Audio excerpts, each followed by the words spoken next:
Lembrando, se você tiver alguma ideia para o comentário da semana, por favor, manda para mim, manda para o Ivan, manda para o Caio. Fala assim, ó, podia ser comentário da semana essa parada. Eu dei uma corredinha, ficou ofegante. O baixo estava pesado e já estava cansado, né? Vamos lá, comentário da semana. Poderia comentar tanta coisa aqui. Por exemplo, nós estamos chegando perto de uma possibilidade muito grande do Lula ser preso, mas eu não vou entrar nessa parada, não. Não vou politizar hoje. Vocês precisam entender de política, mas eu não vou politizar hoje, não. Mas que se o Lula for preso vai ser legal, vai. Aí eu fui dar uma pesquisada, fui dar uma olhada para ver o que a gente poderia falar. Eu estava pensando, alguém aqui, quem é cristão aqui? Levanta a mão e faz barulho assim. Massa, temos muitos cristãos aqui hoje presentes, graças a Deus. Se você ainda não é cristão, até o final do culto você vai se tornar um. E aí, presta atenção. Quantos aqui, como cristãos, já sofreram, sei lá, algum tipo de bullying, algum tipo de ataque, alguma palavra, alguém já te zoou, alguém já criticou a sua fé? Quantos aqui já passaram por isso? Levanta a mão para eu saber. Massa. Todo mundo. Eu já passei por isso bastante. Meu pai é pastor. Você imagina como era meu colegial. E aí, a galera critica muito o cristianismo. Nós estamos vivendo um momento no Brasil hoje, 2018, que o cristianismo sofre muitas críticas o tempo todo. Muitas críticas o tempo todo, tá ligado? Que o cristianismo é uma parada que teria que ser repensada, que tem muita parada errada, que a Bíblia é retrógrada, que a gente é... Retrógrada é atrasado. Eu vi uma galera assim, ó. Que isso? Retrógrada é uma parada que foi atrasado, tá ligado? Então, que a Bíblia é atrasada e que a gente precisa repensar muita coisa, que não sei o que e tal. E uma das paradas que mais pega ultimamente é que cristão é machista. Quem já ouviu alguém falar alguma coisa sobre isso? Levanta a mão, só para saber assim. Massa. Pois é. Eu já ouvi também. A galera que fala que cristão é machista não sabe nada sobre a nossa fé, cara, nada. Porque se eles soubessem um pouquinho só sobre a nossa fé, um pouquinho, eles iam saber que a Bíblia fala assim, ó, maridos, amem a sua esposa como Jesus Cristo amou a igreja. Jesus Cristo amou a igreja. Jesus Cristo amou tanto a igreja que ele morreu por ela. Esse é o amor que a Bíblia manda nós homens termos pelas mulheres. Eu não sei aonde que cabe machismo nesse tamanho amor, mas a galera continua insistindo. E aí rolou uma notícia que eu achei interessante. Eu não gosto muito de traçar comparação com algumas coisas, mas eu quero traçar, porque a galera gosta muito de falar do cristianismo. Mas a galera não pensa, às vezes, algumas coisas estão acontecendo no mundo, algumas coisas estão acontecendo de forma mais globalizada. Essa semana, nós estamos em janeiro de 2018, a segunda semana de janeiro de 2018. Essa semana, na Arábia Saudita, foi liberado pela primeira vez que mulheres assistissem um jogo no estádio de futebol. Em 2018. E em junho, olha só que legal, em junho, elas vão ser permitidas dirigir. É isso mesmo, eu não estou falando um negócio que é de 60 anos atrás. Nós estamos em 2018 e até 2017, mulheres não poderiam dirigir na Arábia Saudita. Você tem noção do que é isso, cara? Entendeu? A gente precisa começar a pensar algumas coisas, porque às vezes você sofre algumas críticas lá na tua escola. Eu tenho uma foto, aliás, eu peguei uma foto, antes de fazer a conclusão, olha essa foto que legal. Olha a felicidade dessas mulheres porque elas estavam vendo o jogo, cara. Olha isso, velho. Olha o sorriso. Você quer um sorriso mais natural que esse, cara? Até põe o pé na cadeira, ó, dá até uma de vândalo, brincadeira. Mas olha isso, cara. Cara, às vezes você sofre alguma crítica lá na tua escola. Às vezes você sofre alguma crítica no teu curso, ou às vezes você posta uma foto que está no culto e a galera vem nos comentários, os haters, e aí eles vêm te encher o saco no comentário. Falar sobre a sua fé, falar sobre um monte de coisa. E na realidade, eu já vi muita gente falando, por exemplo, que a nossa fé é intolerante, que a nossa fé não respeita as pessoas e tal. Cara, intolerante é em 2018 as mulheres não poderem dirigir, cara. Eu não estou aqui para ficar atacando pedra no Islã, não, e a gente não vai entrar numa aula de religião, mas o que eu estou querendo dizer é que, mais do que nunca, cara, a gente precisa abrir os olhos das pessoas para elas entenderem como que a fé cristã, na verdade, deveria ser o nosso padrão, e como que a nossa fé valoriza não só as mulheres em si, mas valoriza as pessoas, cara, e dá valor para as pessoas, e não trata as pessoas como objetos. O Senhor Salvador veio e morreu por você. Isso já é suficiente para você se sentir amado, se sentir importante, não se sentir um objeto que não pode nem dirigir, cara. Sabe? É engraçado que essa galera hater, eles não falam dos muçulmanos. Eu não sei se é por medo ou se porque não sabem de nada, cara. Mas, na realidade, a gente está vivendo também essa história da briga das minorias e das minorias ofendidas e da galera que é perseguida, e na real, você sabe qual foi o grupo social mais perseguido e morto na história da humanidade? Os cristãos. O cristão morre até hoje, cara. Tem cristão morrendo lá na China, na Índia, cara, sendo torturado, sendo queimado, tendo mão cortada porque o cara não nega Jesus. Então, não caia na desinformação. Não seja massa de manobra, não acredite no que um youtuber fala, ou qualquer número que a galera aí levanta e tal, mas, cara, comece a questionar, comece a pensar, será mesmo que o cristianismo é essa parada toda errada que a galera está pintando? E mais do que isso, comece a refletir a verdade da nossa fé. Comece a refletir a verdade de Jesus Cristo. E não caia nesse diálogo que está rolando aí, cara, porque a galera não tem fundamento nenhum para falar sobre isso, cara.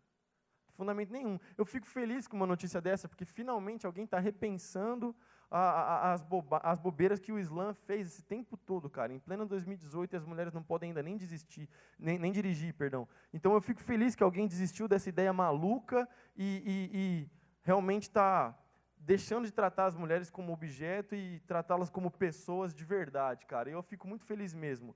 E que você possa refletir a luz de Cristo, que você possa refletir a nossa fé de forma inteligente, de forma sábia, não cair nesse discurso da galera que quer moldar a sua cabeça e não se deixe ser questionado. Questione, cara. Faça perguntas mesmo. Seja alguém influenciador, beleza? Beleza? Esse foi o nosso comentário da semana.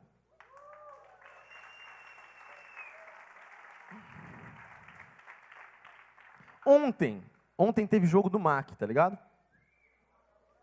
Foi bem legal, eu fui lá. Eu vi uma galera do Multi lá no estádio, lá na Abreuzão. Eu vi a Ana Sara lá, tava perto de mim, assim, ó, no meio do campo, assim, pá. Cadê a Ana Sara? Foi embora? Ali. Eu vi a Ana Sara lá, eu vi o irmão da Bianca, tava em cima também, na mesma arquibancada que eu ali. Esqueci seu nome, mano. Lucas, não esqueço mais. O Lucas estava lá também, vi uma galera. Foi bem legal o jogo, foi bem massa. Só que, infelizmente, o Marília perdeu.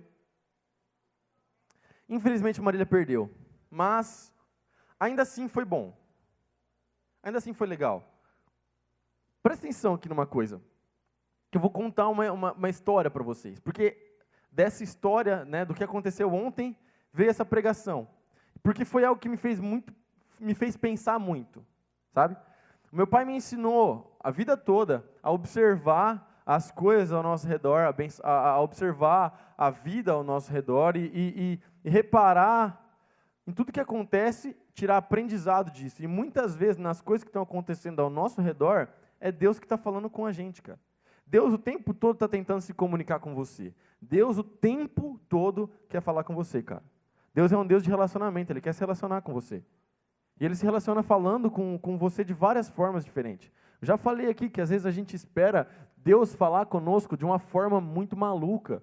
Como se, tipo assim, ó, o chão fosse tremer, o teto fosse abrir, vai brilhar uma luz roxa, tá ligado? E vai vir uma voz com reverb, bem massa, assim, e um pouquinho de delay só para dar o finalzinho no eco, e vai falar assim: filho, ouça o que o Espírito diz. Não, nem sempre isso pode acontecer. Pode, Deus é poderoso para fazer isso. Seria massa. Mas Deus, às vezes, Ele fala com coisas tão naturais e com coisas do nosso cotidiano, e Deus está falando com você. Então, fique atento, porque o tempo todo Deus está querendo se comunicar com você.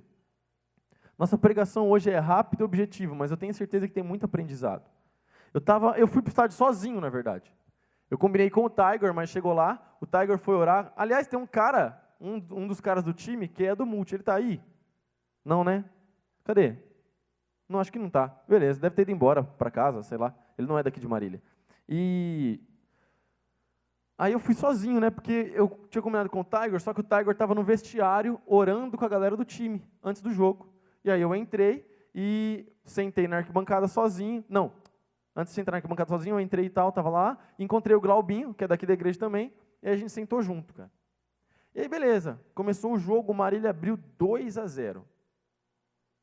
E aí a gente estava lá, vibrando, cara. O Mac abriu 2-0, velho. Caraca, agora vai, né, mano? Pá. E era a Copa São Paulo de Futebol Júnior. Ou seja, é a galera mais nova que está aí com o sonho de ser jogador. Então é um jogo da vida deles ali, cara. Você vê os garotos dando a vida, é um negócio muito louco. E estava 2-0 para o Marília. E de repente, cara, o Desportivo Paraense fez um gol e uns 10 minutos depois os caras fizeram outro no segundo tempo. 2-2. E foi para os pênaltis e o MAC perdeu nos pênaltis e foi eliminado da Copa São Paulo. Cara, muito louco, porque eu comecei a observar algumas coisas, sabe? Estava lá sentado, enquanto o jogo estava 2-0, a torcida estava vibrando muito, muito. A torcida gritava o nome dos jogadores lá, dos garotos, a torcida aplaudia. Chegou um ponto da torcida gritar olé. Quando a torcida grita olé, se você nunca foi no estádio de futebol, nunca assistiu futebol, ou se você é de outro país que não seja o Brasil, que nunca viu futebol na sua vida, quando a torcida grita olé, é porque a torcida acha que o jogo está ganho. Entendeu? A torcida acha que já era, que já acabou, que o outro time já está massacrado. Então, quando um jogador passa a bola para o outro jogador, a torcida grita. Agora vocês entenderam a deixa, né? Então tá bom. Vamos fazer certinho aqui, ó. O Duca vai ser o outro jogador, fica lá. Aí a torcida faz assim, ó. Um jogador passa a bola para o outro jogador e a torcida grita. Aí ele devolve a bola. E assim por diante até o time perder a bola, ou chutar a bola para fora, ou fazer um gol, ou sei lá, qualquer coisa acontecer. A torcida estava gritando olé, cara. Entendeu? Estava 2-0 no segundo tempo. A torcida estava gritando olé, estava vibrando, estava um negócio louco. E aí, de repente, uma substituição no time do Marília, entrou um outro cara, e a torcida aplaudiu esse cara que estava entrando. Aplaudiu. Vai lá, garoto, faz seu nome e tal. A torcida aplaudiu, vibrou muito com esse cara que entrou. Daqui a pouco o Desportivo Paraense fez um gol, a torcida já ficou meio quieta. Quando o Desportivo Paraense empatou, aí, velho, aí começou o oposto daquilo que a gente estava vendo. Porque agora, enquanto, sei lá, alguns minutos atrás, minutos, né? Porque o segundo tempo tem 45 minutos, então, minutos atrás, enquanto a torcida gritava olé ali, logo depois a torcida estava xingando a mãe de cada jogador do Marília. Assim, sem pudor nenhum mesmo, cara. Você já foi no estádio, você sabe como que a galera xinga. E a galera estava simplesmente, seu ruim, seu ridículo, e vaiando, tá ligado? O garoto que tinha acabado de entrar e que tinha sido aplaudido, a galera estava pedindo para ele sair, velho. O cara tinha acabado de entrar. E a torcida estava, tira esse moleque daí, ele tinha acabado de entrar. Tira esse cara daí, ele é horrível. E a torcida vaiava, E aí o Marília foi para os pênaltis. E aí, no final das contas, o garoto do Marília bateu o pênalti, o goleiro defendeu e o Marília foi eliminado. Que também foi um garoto que entrou no segundo tempo e que entrou muito bem. Só que não adiantou de nada, porque a hora que ele perdeu o pênalti, todo mundo xingou até a 13ª geração daquele garoto. E eu fiquei olhando aquilo e eu fiquei pensando e refletindo, e aí eu fui para casa e escrevi algumas coisas, que é o que nós vamos conversar hoje. Feche seus olhos e nós vamos orar.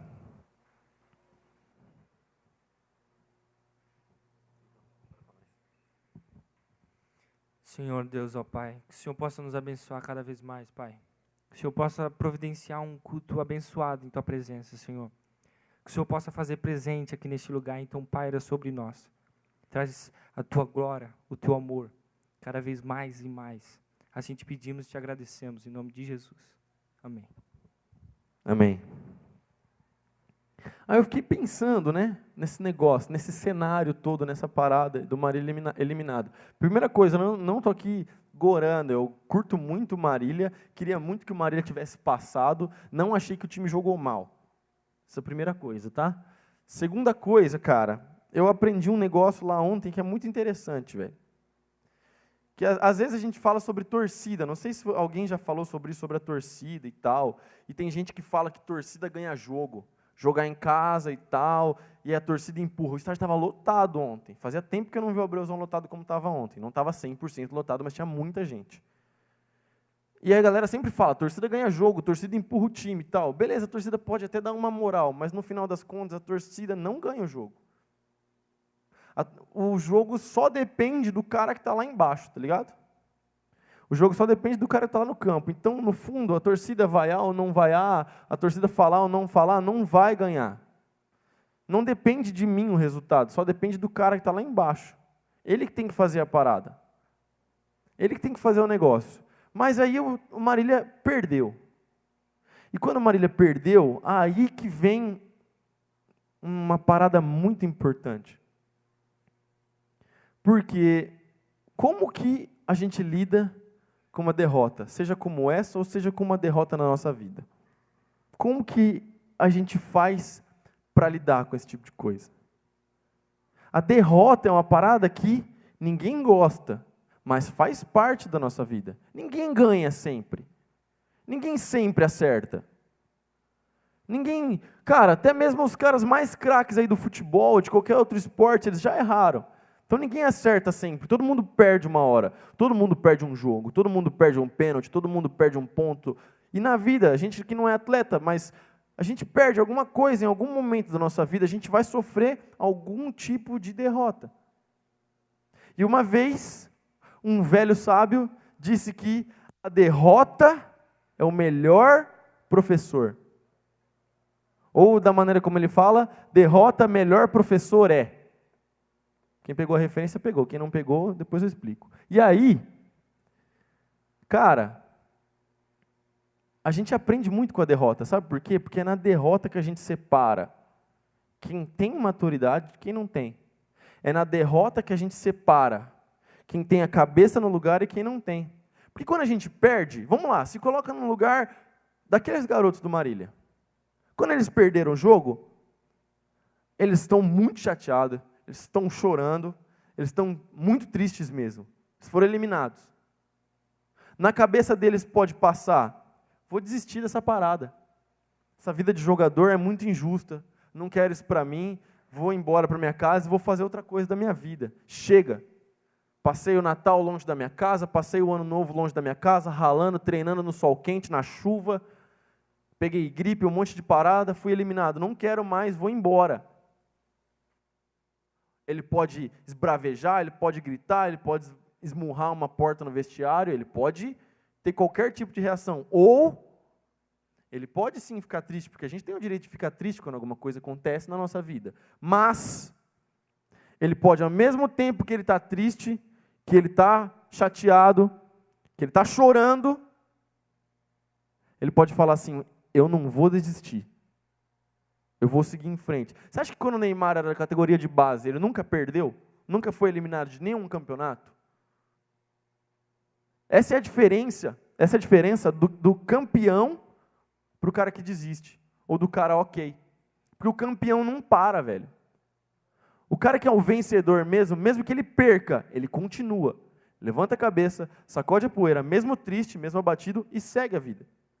A gente passa por derrota na nossa vida o tempo todo. A vida é isso, cara. Às vezes você vai fazer uma prova e vai mal. Às vezes vai prestar um vestibular e reprovou.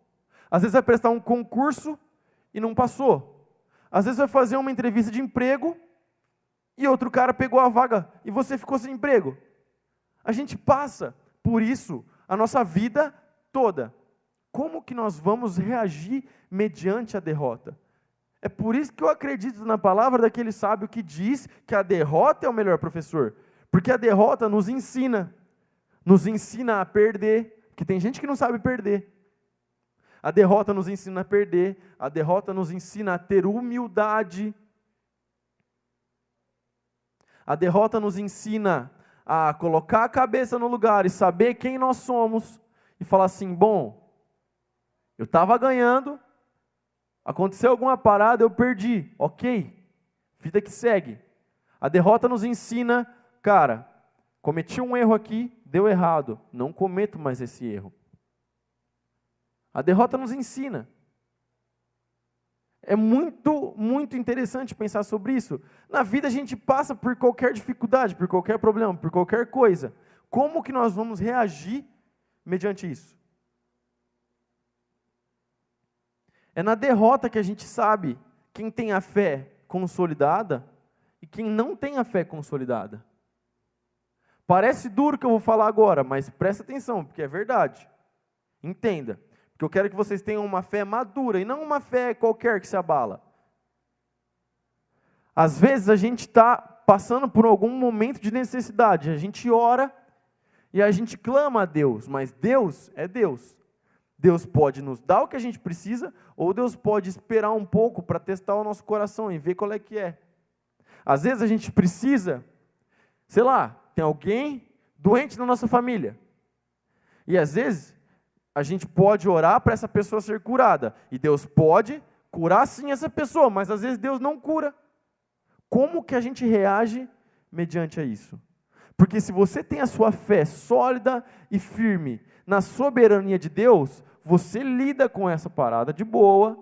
Por mais que a gente sofra, que a gente chore, você lida com isso e a vida segue. Mas se a sua fé não é sólida, não é firme, se a sua fé ela está aí abalada, qualquer problema que acontece na caminhada cristã, o que acontece, Ivan?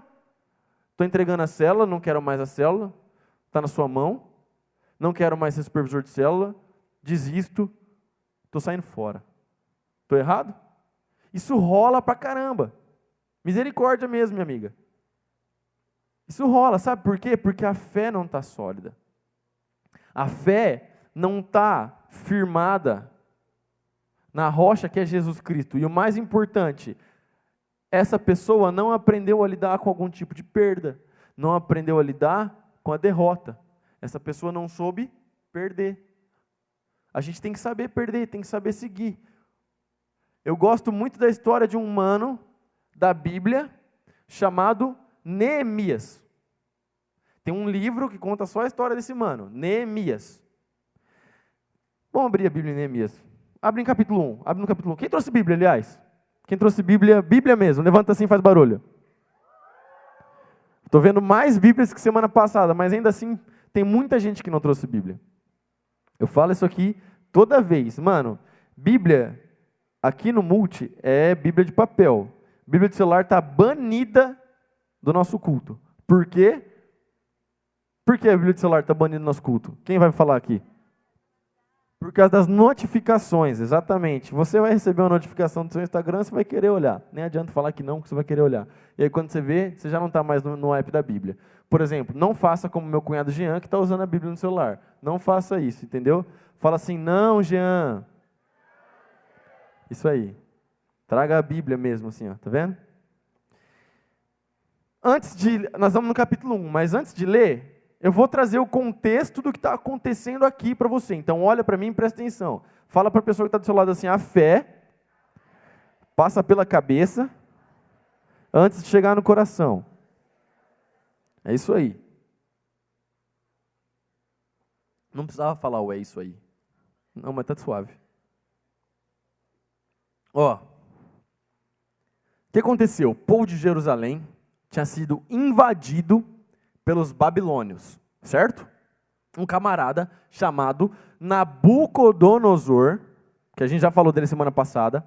Nabucodonosor foi lá e invadiu o povo de Jerusalém. Matou uma galera, quebrou tudo, e ele pegou um pessoal lá de Jerusalém e levou escravo para a Babilônia. Só que nessa batalha, o Nabucodonosor e seu exército destruíram os muros de Jerusalém. Jerusalém tinha uns muros bem altos de pedra. E esses muros foram destruídos. O exército derrubou os muros. Naquela época, uma cidade sem muros significa uma cidade sem segurança nenhuma. Qualquer exército poderia invadir sem dificuldade. Os muros eram a proteção da cidade de Jerusalém. E a cidade estava sem proteção. Anos e anos e anos se passaram, até que um outro rei chamado Artaxerxes, que inclusive foi esse rei que inspirou o rei do filme dos 300 lá, do Leônidas, que é o Rodrigo Santoro, que é o Xerxes, entendeu? Então é inspirado nesse cara, só para você pegar a referência aí da cultura pop. O rei chamado Artaxerxes era o rei da Babilônia. E aí tinha esse mano chamado Neemias, que era um cara que era servo de Deus. E o Neemias trampava no palácio. E ele servia comida e bebida diretamente para o rei Artaxerxes. Então ele estava lá um dia, servindo o rei. Pá, botou um H2O para o rei tomar. Gelo, 2 rodelinhas de limão, estava suave. E aí, o rei olhou para a cara do Neemias e falou assim: você está muito triste. Você não está com cara de doente, mas eu estou vendo que você está muito angustiado. O que está acontecendo? Isso aí está no capítulo 1. Eu estou falando de cabeça, não precisa ler não. Aí, o rei falou isso aí para o Neemias. E o Neemias falou assim: não, como que eu posso ficar feliz? Como que eu posso ficar feliz se o meu povo lá na minha terra está sofrendo? Se o meu povo lá em Jerusalém está na miséria? Se os muros da minha cidade estão no chão? Como que eu posso ficar feliz com essa parada? A cidade está lá sem segurança nenhuma, está tudo destruído. Só que o capítulo 1 nos conta que o Neemias, ele orava pela cidade todo dia. E ele clamava a Deus todo dia pela cidade e pelo povo. Ele falava: Deus, não esquece do teu povo não, Deus, não esquece de nós. E presta atenção, porque não era um time, ou não era uma pessoa, mas era uma nação inteira em clima de derrota. Lembra que a gente estava falando sobre vitória e derrota? Era uma nação inteira que havia sido derrotada. Uma nação inteira que havia sido invadida e havia sido destruída. E ainda tinha sido tirada a galera de lá. E o resto que conseguiu fugir se espalhou pelo mundo. Ninguém estava lá. A galera estava espalhada por aí. E o Neemias ora e fala: Deus, junta a galera de novo. Ficou só uns poucos lá, junta a galera de novo, Deus. E o Neemias orava.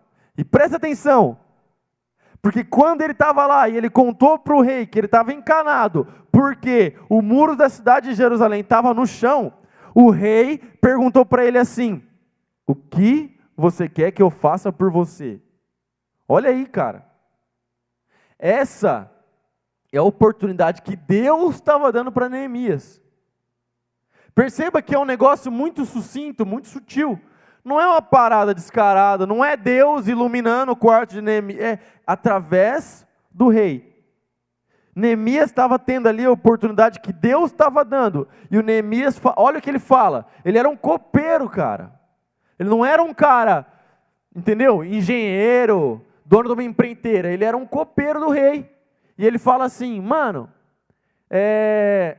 eu quero voltar lá e eu quero construir os muros da cidade. É isso que ele fala.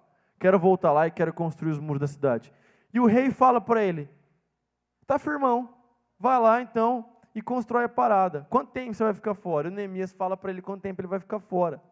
E o Neemias ainda fala assim: ô rei, se não for pedir demais, libera um material de construção aí, porque eu preciso de umas paradas para levantar o muro. E o rei falou: tá firmão.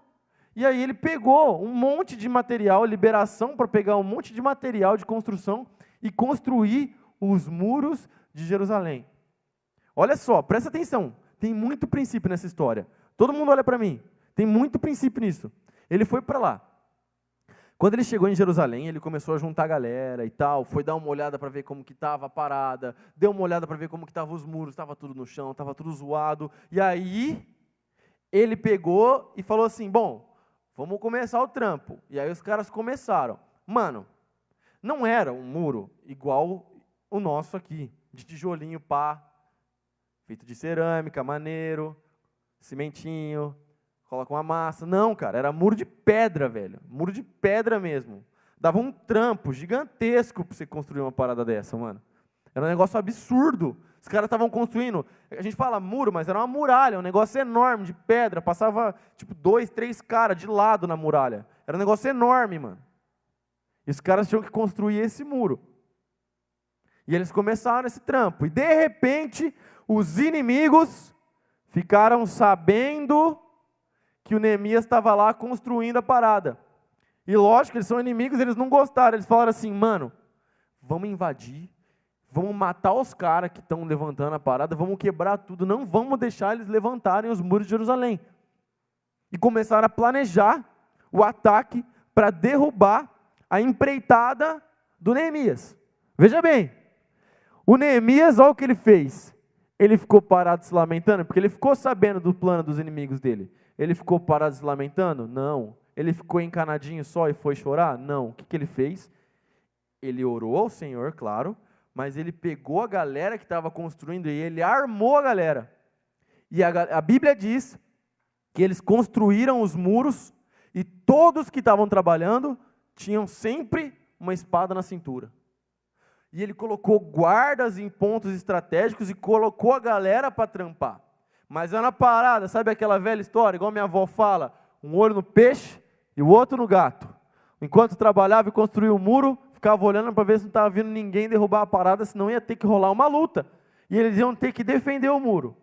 No final das contas, Neemias e os homens que trabalharam com ele, eles vivenciaram um milagre. Porque eles conseguiram levantar as muralhas de Jerusalém em 52 dias. Mano, 52 dias é pouquíssimo tempo. A gente faz construção hoje e não acaba em 52 dias. Os caras conseguiram levantar os muros da cidade, murar a cidade, em 52 dias. Eles vivenciaram um milagre de Deus, velho. Um verdadeiro milagre. Mas aí, você está me perguntando, pequeno padawan, por que eu estou te contando essa história? E o que isso tem a ver com o jogo do Marília ontem? Simples, cara. Presta atenção. Essa cidade, esse povo, o povo de Jerusalém, olha, quase que não saiu de Jerusalém. O povo de Jerusalém estava em clima de derrota. A galera estava triste. A galera estava sem proteção nenhuma. Eles estavam, velho, sem muro. E o Neemias foi lá e levantou o ânimo dos caras. Às vezes, quando a gente passa por algum problema, por alguma derrota, por alguma dificuldade na nossa vida, alguém fala assim, coloca isso aí diante de Deus, coloca isso diante do Senhor. E não está errado, porque a gente tem que mesmo colocar as nossas necessidades diante do Senhor, mas não para aí, porque o Neemias não ficou só orando. Quando ele teve a oportunidade, ele colocou a mão na massa e foi trabalhar. Convocou a galera e foi trabalhar. E quando houve a ameaça de morte para o trabalho dele, ele não ficou com medo e parou de trabalhar. Ele não fugiu, ele não desistiu. Ele se armou para se defender. Presta atenção, às vezes acontece alguma coisa e a gente quer desistir. Ou a gente quer ficar só orando, esperando que a solução vai cair do céu do nosso lado. Mas não é assim que funciona. Não basta só a gente orar e clamar aos céus. A gente tem que levantar, sacudir a poeira e ir trabalhar. A gente tem que levantar a cabeça e ir fazer a parada acontecer. Se a galera do time ontem estivesse aqui, eu falaria para os caras, beleza, mano, perdeu, é embaçado. Levanta a cabeça, sacode a poeira e volta a treinar. Amanhã, volta a treinar, volta a correr. Não desista, vai atrás. Não para por nada. Não deixa as pessoas te ameaçarem. Não deixa as pessoas colocarem medo na sua cabeça que você não vai conseguir. Independente de qual seja o seu sonho. Independente se você quer ser um jogador de futebol. Independente se você quer ser, sei lá, qualquer outra coisa que você queira ser na sua vida. Ora, coloca diante de Deus, mas vai trabalhar. Vai fazer a parada. Vai fazer o que você precisa fazer. Ora, se você quer passar num concurso público, então você precisa estudar lá o edital do concurso. Engolir a parada.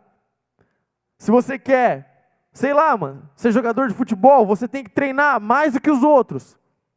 Correr mais, ser mais rápido. E por aí vai.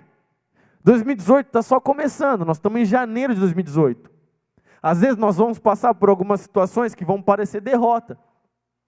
Você vai chegar, às vezes, na prova do primeiro bimestre, empolgadão para fazer a prova de química e toma logo um 3,5 na cabeça. É osso? É osso. Já estive no seu lugar. Mas, o que você vai fazer? Vai ficar abatido, chorando, esconder o boletim da sua mãe? Você pensa que sua mãe não sabe, mas ela sabe. E aí, vai ficar por isso mesmo, vai continuar fazendo as mesmas coisas, ou vai levantar a cabeça, vai falar assim, não, mano, eu vou compensar essa nota aqui, eu vou tirar 12 na próxima prova. Eu não sei como, mas eu vou. Eu vou estudar. Eu vou prestar atenção na aula. Não vou ficar conversando. Não vou ficar fazendo porcaria, mexendo no celular na hora que o professor está explicando a matéria. Eu vou trabalhar, vou estudar, vou fazer alguma coisa. Entenda que a gente tem que ter fé em Deus, sim, mas não é só fé, a gente também tem que ter obra, a gente também tem que fazer. Foi exatamente o que aconteceu com Neemias. E mesmo mediante as ameaças de vida que Neemias estava passando, ele não desistiu, ele continuou e ele concluiu a construção do muro em 52 dias. Um negócio que parecia impossível, ele vivenciou um milagre.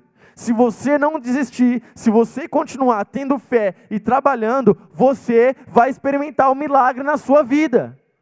Independente de qual seja o milagre que você está buscando na sua vida, Deus é poderoso para operar um milagre na sua vida. Mas você precisa entender que Deus não abençoa preguiçoso. É um fato. Se o Neemias, naquele momento ali, de trocando ideia com o rei, e o rei pergunta para ele assim, o que você quer que eu faça? E o Neemias fala assim, nada não, deixa quieto, estou suave, só me dá um dia de folga e amanhã eu estou bem. Os muros não teriam sido levantados. Se o Neemias, perante a ameaça dos inimigos, de chegarem lá, de matar todo mundo, galera, se ele tivesse ficado com medo, tivesse tentado fugir, os muros não teriam sido levantados. A gente aprende muito com essa história. Deus estava olhando para a atitude de Neemias, quase que eu falei Jeremias. Deus estava olhando para a atitude de Neemias, e por causa disso, e o favor de Deus, a graça de Deus sobre a vida de Neemias, ele foi abençoado. Eu sei que você tem sonhos, que você tem planos para 2018, e não só para 2018, mas para toda a sua vida. E se você tem sonhos e planos, deixa eu falar alguma coisa.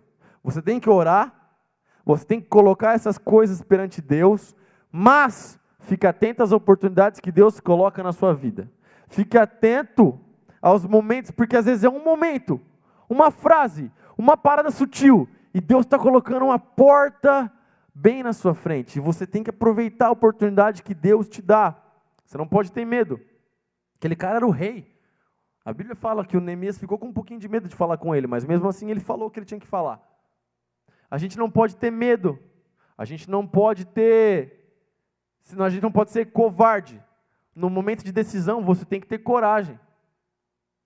É preciso coragem para desistir, porque desistir é muito fácil. É muito fácil jogar as coisas para o alto. Muito fácil. É muito fácil, mano, você chegar, sei lá. É muito fácil você tentar fazer uma parada, você vai lá, você quer passar numa prova, você faz a prova, você não passa, é muito fácil falar, eu nunca mais vou tentar esse bagulho, mas essa parada não é para mim, vou virar as costas e vou embora. É fácil.